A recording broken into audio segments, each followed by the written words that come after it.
I'm going to start this podcast by asking you, the listener, a question. Now, as soon as I ask you this question, you're going to have an impulse answer. But I want you to make a pact with me right now. Wait until you've listened to this complete episode and then sat in silence for 3 minutes, really contemplating before you let yourself answer for real. Do we have a deal? Let's do it.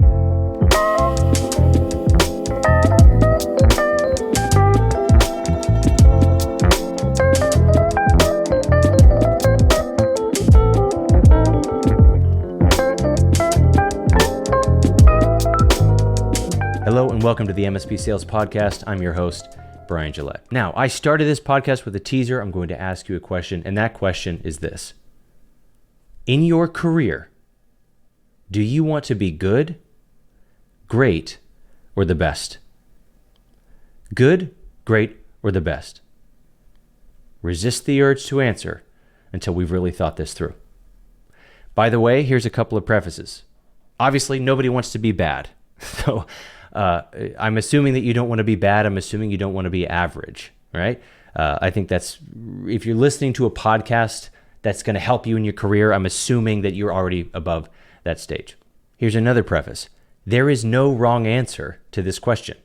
And that is not a trick, okay? It's not like I'm trying to get you to go from good to best. There's actually big pros and cons to any of these answers. And the truth is that one of them is right for you and the other two are not. But it's very important, especially if you want to advance in your career at all, that you know the answer to this question of what you really want, okay? This is coming from a sales coach and consultant. It's incredibly difficult for me to work with people who don't know how to answer this question. So if we really want to answer it, especially in this little limiting framework that I've given you, let's break down what it means to be good, great, or the best. Now, in this context, we're going to be talking about selling. Whether you're an owner of an MSP who sells or you're a dedicated salesperson, we're talking about just the craft of selling. If this is your career, that's great. Here's the thing. If you're another role in the company or you don't even work for an MSP and you're listening to this is all going to apply. But if I use any examples, I'm going to use examples within that framework. Okay? So to begin, what does it mean to be good at sales? A good salesperson usually hits their goals. More often than not, they achieve what they're trying to achieve. Sometimes they miss their goals, but they're always leaning in the right direction. A good salesperson is going to slowly build reputation over time. That means that their reputation, they didn't start with a reputation. They're not widely known necessarily, but they are doing good work. They're achieving results. And the truth is, here's the thing about life. If you just show up every day and do a half decent job, you're already in the 75th percentile, right? So that's a definition of good, unfortunately, or fortunately in our culture, that's what that means. Now, good people will typically rely on themselves, okay? They must rely on themselves because often people who are good, but not quite great, don't really have a system around them that is sort of creating or begetting success, okay? All of it must come from within. With that, one of the cons is that they oftentimes cannot recreate their success in team members. Now, this is a little bit of a nuanced opinion, but I often see that people who are good, they just achieve that level. Oftentimes, there's a natural ability there, okay? And typically, people with natural ability don't have to work as hard as people with no natural ability. What that means is because they've never developed those sort of teeth gritting, brow wetting habits that the other people have had to forge, they oftentimes basically just don't know how to work as hard on their craft. So they plateau at the level of their talent. And they might pick up some tips or tricks here and there, but in reality, they sort of are who they are. And that means people with natural talent typically have the least amount of success recreating their results in other people. Good. That leads to people who are good are often very content with where they are. Okay? They're good. They got where they are. They're hitting their results most of the time, and that is fine. Now, that might sound like a slight, but actually being content is pretty profound. Because when you're content with where you are, it doesn't take up much of your headspace when you're not at work. That's one of the disadvantages of sales as a whole, is that when you're working sales, your brain is kind of always on. You're always thinking about your sales. But if you're fine with being good, then you can check out. Mentally, you can go home, spend time with your spouse, spend time with your kids, spend time on your hobbies, and you do not let those work picadillos, those lingering weekend emails, you don't let those things bleed over into the areas of your life that you don't want them to have access to. That's a huge pro to being good. Finally, people who are good, they hope to win. Nothing wrong with that. Okay, sometimes they win, often, but not always. So they usually have some degree of hope. Man, I hope this thing is good. I hope that the variables outside of my control all line up just right so that this goes my way. Now, if you think about it that way, being good, not so bad. There's nothing wrong with wanting to be good. Here's the thing. Sometimes, like I'll coach an MSP owner, or I'll coach a CEO, and they have this rhetoric and they have this story that they're spinning that they want to be the best, or even worse, that they are the best. But in reality, they're just good. They don't want to think about it when they're not there. They don't really want to grow any more than they have. They've sort of grown to their level of contentment, and this is how they are. They would like to stay exactly the same for the rest of their career, keep getting results with incremental degrees of success over time. And that's what they're after. If that's what they want, but they say that they want to be the best, oftentimes as a coach, I will support somebody as if we're trying to drive them to higher levels, and then they will pull back. They'll retreat away from the hard work because in reality, they don't actually want anything more than they have. Let's talk about great. What does it mean to be great? Great in sales means you always hit your goals and you're often succeeding your goals. People who are great, they know how to set goals, they know how to track goals. You don't really become great if you don't have some of those basic, project management, time management, incremental steps towards success sort of habits, okay? Great people have a lot of habits that they formed over time, for sure. So things that some people who are good have to consciously do. People who are great, they're doing them almost passively. They're doing them subconsciously because they have the repetitions. People who are great have a reputation that precedes them. So oftentimes they'll go out into the field and people say, oh yeah, you know what, we've heard about you, we've seen your brand out there, we got an email from you a couple of years ago, we've been sort of following you ever since, blah, blah, blah. When you're great, people will start to learn who you are, and oftentimes they'll know who you are before you introduce yourself to them. Great people often are slowly building a team around them over time, okay? So typically they have done more work than the good, and they usually had to use frameworks that were outside of themselves, which means frameworks that they then know how to recreate, pass on to subordinates, team members, partners, etc. So they're slowly building up a system around them. And this is one of the keys to success long-term is the people who figure out that all their goals are audaciously bigger than their own personal capacity. They either get depressed and bitter and they start blaming the world that they're not happy, or they figure out how to leverage people and powers greater than themselves to achieve what they want. And people who are great often have figured out how to flip that switch. They've stopped whining and they've started working, okay? That leads to people who are great are constantly improving. These are the people who read the books. These are the people who go to the conferences, who join the peer groups. Oftentimes people who are always developing, there's a sort of a dichotomy, and it's called the Dunning-Kruger effect. People who don't know that they're bad, or people who don't know that they're dumb, oftentimes think that they're smart. Okay, that's a really interesting psychological phenomenon that if you're in sales or in business as a whole, you should study. People who are dumb are not smart enough to know how dumb they are. And then they falsely assume that they are smart because their perception of the world or the topic at hand is so small that they think they've already captured the majority of it. People who are excellent, they have more forgotten knowledge or subconscious knowledge than they have conscious knowledge, and they oftentimes take for granted that the average person has that same level of foundational subconscious knowledge. So they are constantly improving themselves, and they oftentimes have a smaller sense of self in that performative area than the dumb people do. The people who are super smart, people who are fantastic, oftentimes are much more humble simply because they've ingested enough of the world to know how much they don't know. And that results in people who are great constantly improving themselves. Fun fact, you might have the answer to this, but then when you actually examine your life, that your habits and then your initial thought might tell different stories. You might tell yourself that you're great or that you want to be great, but then when you read any of these definitions, none of them describe your lifestyle. We'll talk about that a little bit more in a few minutes. Great people expect to win. Good people hope to win. Great people expect to win. Why? Because they've done the preparation. Because they have the proven track record. Because it's more often that they win than not. It's considerably more often. It's more often than when things are inside of their control, they do perfectly. And they are often limiting the variables that are outside of their control or making accommodations or preparations for how to navigate those variables when they don't go their way. Okay?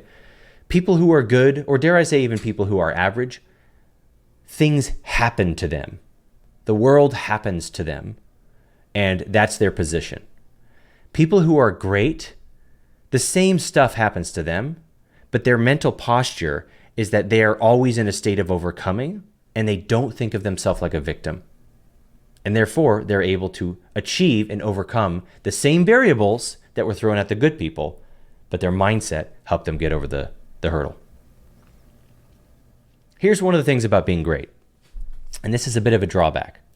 When you're great, most of your mental real estate goes towards your performance. What do I mean by that? If you've got a big sale that you've got in the pipeline and you're going into a 4-day weekend, come Saturday morning, Friday night, whatever, it's actually eating away. Even if it's in the back of your brain, it's always on. It's always on, okay? It's much harder when you're great, when you're excellent at something, to separate yourself from it. And this is one of the reasons you might not want to become great. For real. One of the reasons you might not want to be great is that it's going to require more of you. The end. If you want to be better than most people, you have to do more and be willing to do more than most people are willing to do. So let's talk about being the best. I debated between using when I've talked on this topic in the past, I use the phrase excellent rather than the best. But there's something about the best in this particular case that I think it illustrates my point a little bit more clearly. Because not everyone can be the best. Period. So why wouldn't everybody want to be the best? Well, let's talk about what it really means and what it really takes, and then you might know the answer to that question. First of all, the people who are the best, they almost always exceed their goals. And in fact, they are very surprised, as are all their team members, when they don't succeed. It's really uncommon for people who are the best not to hit all their goals, not to succeed, not to be the best, close the deal, get the promotion, whatever. So if you're really the best and you're considerably failing, then the question becomes, you're probably not the best, right? And let me say that another way. If you're actually the best, then you don't have to tell anybody that you're the best. Everybody will know it. And really, other people will say it before you have to. That's how you know you really hit it. You don't have to explain yourself. You don't have to justify yourself. You don't have to validate yourself. All of that is being done. Often, if you're truly the best, you've had to do some inner work to actually realize your own personal value. You've had to self-actualize a little bit. So you don't really need that same level of validation that people who are great need. Oftentimes people who are great are only great because they're in pursuit of some other internal validation, right? And so oftentimes that comes with a little bit more flashiness, a little bit more arrogance, etc. But if you're really actually the best, you don't need to tell people about it. If you're the best, your reputation will beget more success for you. Because people know you're the best, other people will start coming to you. Opportunities will start coming inbound. You'll get more referrals. If you're not getting referrals in your current business and you're walking around telling everybody about how great your service offering is, I've got news for you.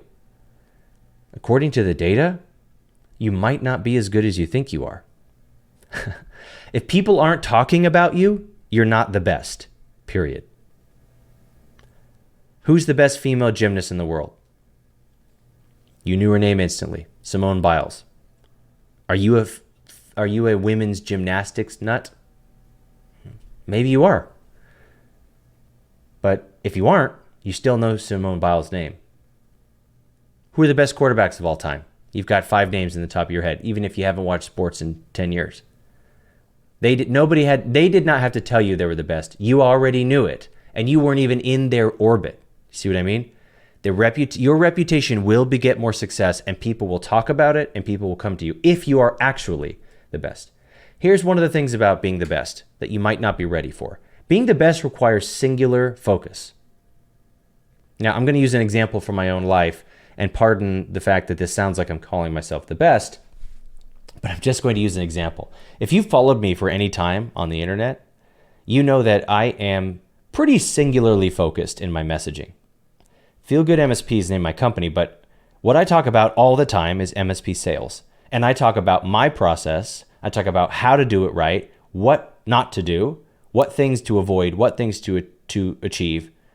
And it's all, and I'm always tethering it to my experience. It's grounded in my real world experience, my real examples of closing deals out in the wild, doing the stuff. Okay, I'm singularly focused. Why? Because I want to be the best MSP sales coach in the world. I don't want to be good. I want to be the best. Okay? So I'm singularly focused. What does that mean? I have to say no to other things in pursuit of of my career. I get offered a job every 2 or 3 months. Happens all the time. I get offered equity partnerships in startups 3, 4, 5 times a year. And I've had to turn everything into it's either a no or a hell yes because I have so many opportunities. But my point in saying that is not for you to listen to how cool I am. My point in saying that is that I made a choice to say yes to being the best at something, which builds in saying no to everything else. If I took every opportunity that came my way, I dare say I would never become the best. I would become good or great at a lot of different things. Not only have I had to make sacrifices in my career, I've had to make sacrifices in my life. I've had to not attend events. I've had to skip travel plans. I've had to shorten bereavement leave to achieve my goals. It has cost me, my pursuit of excellence has cost me something. And that's the thing about being excellent is you have to excel. You cannot be average. You cannot do what everyone else does. Dare I say, being the best actually requires a certain degree of imbalance. Greatness, I think you can reach an equilibrium, but being the best, think about a Guinness Book of World Record holder. Somebody who's eaten the most hot dogs in 5 minutes. That person is not balanced. Their life is not full. Their life is not normal. I was watching this interview. This was several Olympics ago, but a reporter or a journalist or something was talking to this athlete, and I think it was a track star, and they were trying to, just make the athlete more relatable and just figure out a little bit about their normal life. So the reporter, she said, "Hey, so just for the people at home, what's your favorite TV show?" And he said, "I haven't watched TV in 2 years." What's my point? He was so focused on being the best that he could not live a full normal, quote unquote, normal life. He had to say no to those other things. You see what I mean?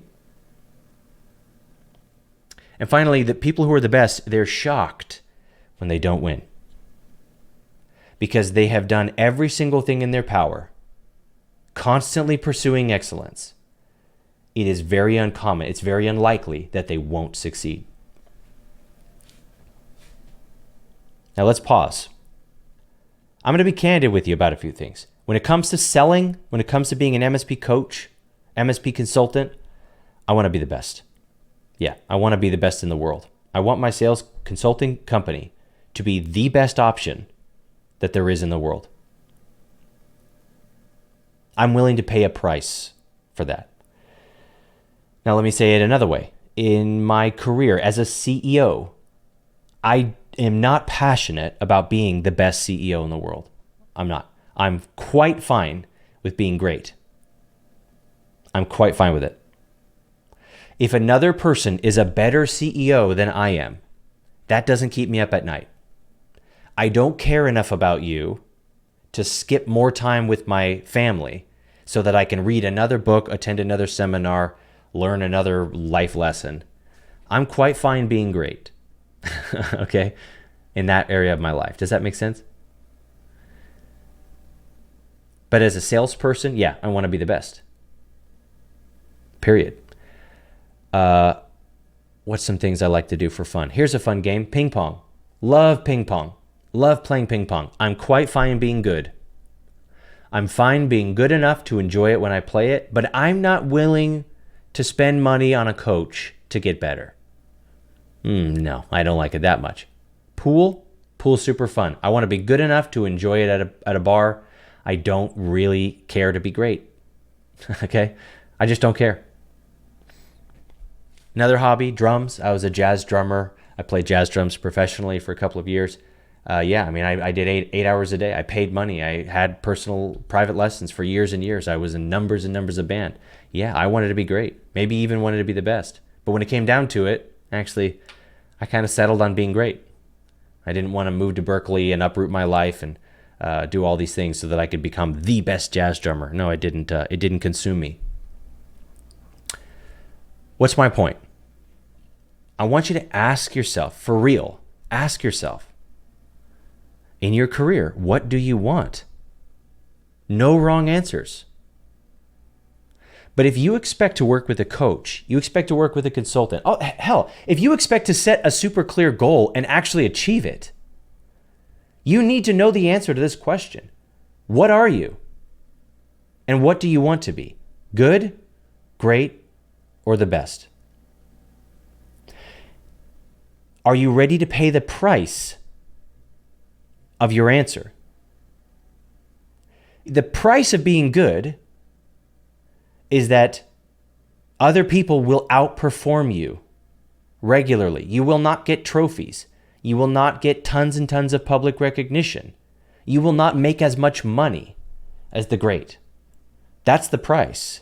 But maybe that's a totally worthwhile price because you get to spend less time in the office, more time on your hobbies, more time with your family, more time in your whatever, the things that bring you true happiness. That's perfectly fine. But remember the trade-off that you're making, okay? Are you ready to pay the price of being great? The price of being great is you can't stop learning. You cannot be perfectly content with where you are. You have to want more than you want now. You have to do hard work. You cannot rest on the laurels of the successes of your past or your natural ability. If you want to be great, you've got to do something about it. And if you want to be best, you've got to do everything about it. You've got to do everything you can. If what you want is a couple of the bullet points of the best, but you don't want all of them, then I don't think you really want to be the best. I think what you want maybe is some recognition, maybe you want some more money, but if you're not willing to really do those things, then you need to either learn to enjoy and accept your life without those things, or you need to change your priorities. Otherwise, you're going to be filled with resentment, regret, disappointment, victimhood, however that manifests in you. Now, this is probably where I should end this episode, and the truth is I'm about to go on a little bit of a rant, and I don't know. I might pull this out. I might keep this in. I guess it depends how we feel when we're editing. But I scroll through forums sometimes for MSPs, and I look at what owners of these, the owners of this high 6, low 7-figure MSPs, the amount of whining in the channel, absolutely blows my mind. And guys, listen, I'm not here to be a bully. I'm not here to make you feel bad about yourself. I'm not here to I empathize. I promise I understand how hard it is to do what you're doing. I promise I'm doing the same thing. I've done the same thing. I promise you I understand. But let me be clear. Passing the responsibility for your happiness to an external factor is never going to bring you the true happiness. Until you are ready to take ownership over your life, your career, your results, your goals, there will always be something to whine about and always be something to blame. So if you want to blame your employees, the economy, the market, the job hiring market, your customers, Kaseya, your PSA, your tech stack, the evolving industry, the president, new policies, international trade tariffs, the weather, acts of God. You could blame any of these things for any of your shortcomings. And you could find some validity there. But as long as you're playing that game, you, my friend, you are stuck in place.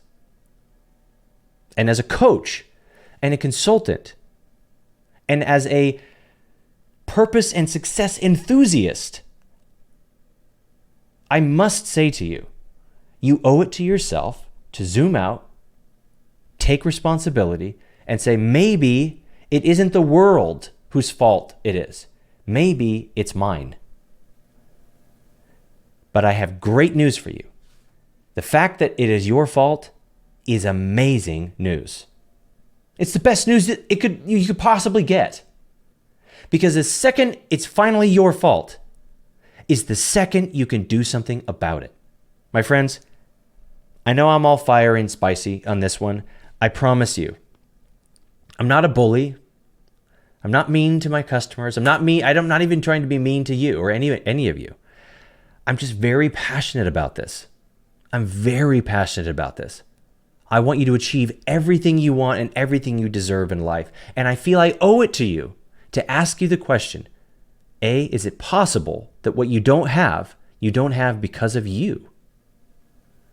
And B, is it possible that wherever you are on that chart, good, great, or the best, is it possible that you could take action right now and climb to whichever answer it is that you want for yourself? Now, I hope you honored the pact and you haven't really answered the question. You haven't said it out loud yet. What we're going to do is I'm going to land this plane, okay? I'm going to end this episode on this cliffhanger. And I want you to just spend a couple of minutes really thinking about the answer. And then what I'd like you to do is tell me. Brian at mspsalespodcast.com. I want you to email me. Subject line, good, great, the best. Tell me what your answer is and why. I look forward to hearing from you. Thank you so much to all of our new podcast listeners. Listen, I was so excited to take the journey with you. I'm here for anything that you want to talk about. Any topics that you're passionate about, that you want more education on. If you want more of this kind of stuff from me, then you can let me know. If you want more of the practical stuff and less of this sort of heavy stuff, all you got to do is let me know. You send out an email to hello@mspsalespodcast.com and give us your feedback.